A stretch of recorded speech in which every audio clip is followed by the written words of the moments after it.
تو میرے آقا نے فرمایا علی اپنا گھر بنا لو۔ حضرت علی شیر خدا نے گھر بنا لیا، اور وہ گھر حضور علیہ السلام کے گھر سے تھوڑا سا دور تھا، تھوڑا سا دور تھا۔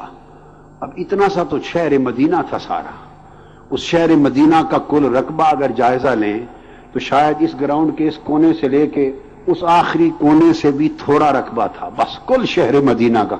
اس میں کتنا دور ہوگا؟ ہائے ہائے، اس میں کتنا دور ہوگا؟ بس تھوڑا سا دور کر لے لیا۔ جب اس گھر میں منتقل ہو گئے، حضرت آقا علیہ السلام ہر روز حضرت فاطمہ کو دیکھتے تھے، ان کو تکتے تھے۔ جب گھر تھوڑا سا دور لے لیا تو آقا علیہ السلام سے برداشت نہ ہوا، اتنی فرقت برداشت نہ ہوئی، اتنی دوری برداشت نہ ہوئی۔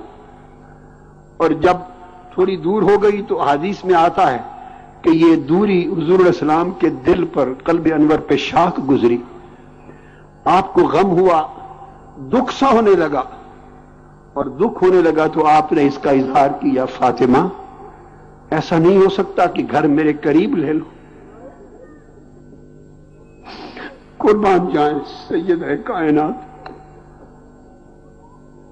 ایسا نہیں ہو سکتا کہ آپ گھر ذرا میرے قریب لے لے، میں آتے جاتے نماز کے لیے دیکھتا رہا کروں۔ سید عالم فاطمہ الزہرا رضی اللہ تعالی عنہ نے گھر بات کی، کوئی گھر اور قریب تھا نہیں۔ ایک صحابی تھے حضرت حارثہ بن نعمان انصاری، خزرجی تھے، ان کے گھر تھے بنو نجار میں سے، وہ آقا علیہ السلام کے حجرہ مبارک آپ کے گھر کے بالکل قریب تھے۔ انصاری تھے نا، تو انصاریوں کے گھر قریب تھے، آپ بھی وہیں رہتے تھے، ان کے گھر بالکل متصل تھے۔ حضرت فاطمہ الزہرا رضی، اب یہ دیکھیے باپ اور بیٹی کی باتیں ہو رہی ہیں۔ آپ فرماتی بیٹی فاطمہ ایسا نہیں ہو سکتا کہ گھر میرے قریب لے لو، واپس قریب آ جاؤ۔ عرض کی ابا جان قریب تو گھر نہیں، حضرت حارثہ بن نعمان کے گھر ہیں حجرے، بالکل قریب۔ اگر آپ ان کو کہہ دیں کہ ہمارا گھر ایک اپنے گھر کے ساتھ بدل کر لیں، تبدیل کر لیں، آپس میں تبادلہ ہو، تو ہم آپ کے گھر والے قریب گھر میں آ جائیں۔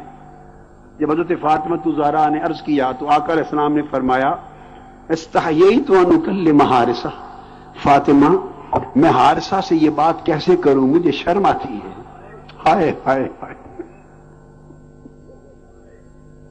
کیا انسانی زندگی کی لطیف باتیں ہیں، اور باپ اور بیٹی کے رشتے کی لطیف کیفیتیں ہیں اور لطیف باتیں ہیں۔ دل چاہتا ہے عرض کرتی حضور ان کو فرما دیں تو ہم گھر تبدیل کر کے قریب آ جائیں۔ فرمایا بیٹی فاطمہ میں حارثہ کو کیسے کہوں، مجھے شرم آتی ہے کہتے ہوئے۔ یہ باتیں ہو رہی تھی، کسی نے سن لی اور حضرت حارثہ بن نعمان تک پہنچ گئی، بات ان تک پہنچ گئی کہ آقا کا دل مغموم ہے، اور اتنی دوری بھی فاطمہ کے گھر کی برداشت نہیں کر سکتے، چاہتے ہیں قریب آ جائے، اور قریب گھر نہیں۔ حضرت حارثہ بن نعمان دوڑتے ہوئے آقا کے قدموں پہ آ کے گر پڑے، اور معلوم ہے کیا کہا، قربان جائیں کاش ہم سب کو یہ ایمان نصیب ہو جائے، کاش ہمارے ایمان کو یہ کیفیت نصیب ہو جائے۔ اور آج اس دور ظلم اور دور مادیت اور دور بربادی میں اس ایمان کو دوبارہ زندہ کرنے کی ضرورت ہے۔ قدموں پہ گر پڑے، عرض کرنے لگے انما انا ومالی للہ ورسولہ۔ آقا آپ نے کیا فرما دیا، میرے آقا آپ نے کیا فرما دیا، میں بھی اور میرا مال بھی اللہ اور اللہ کے رسول کا ہے آقا، میرا سب کچھ آپ کا ہے، میری جان بھی آپ کی ہے، میں بھی آپ کا، میرا مال بھی آپ کا۔ آپ حکم فرماتے۔ آقا علیہ السلام فرمایا صدقتا، تو نے سچ کہا، بارک اللہ فیک و علیک، اللہ تجھ میں اور تجھ پر برکت فرمائے۔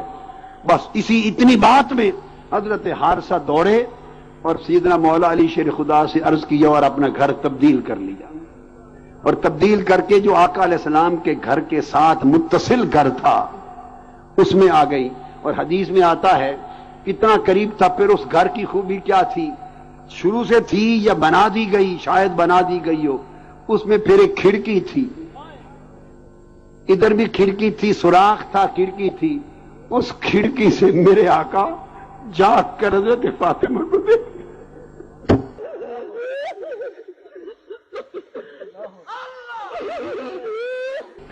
اس کھڑکی سے جھانک کر سید عالم فاطمہ الزہرا کو دیکھتے تھے، حسن کو دیکھتے تھے، حسین کو دیکھتے تھے،